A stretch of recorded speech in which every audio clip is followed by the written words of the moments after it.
Ayan, malalaki lang.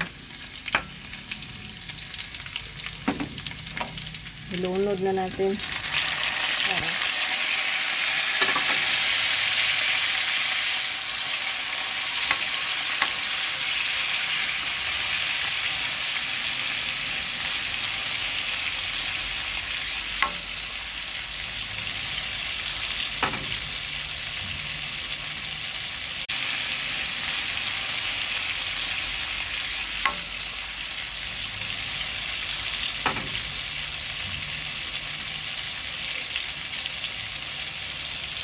Hintayin natin lumambot ng konti.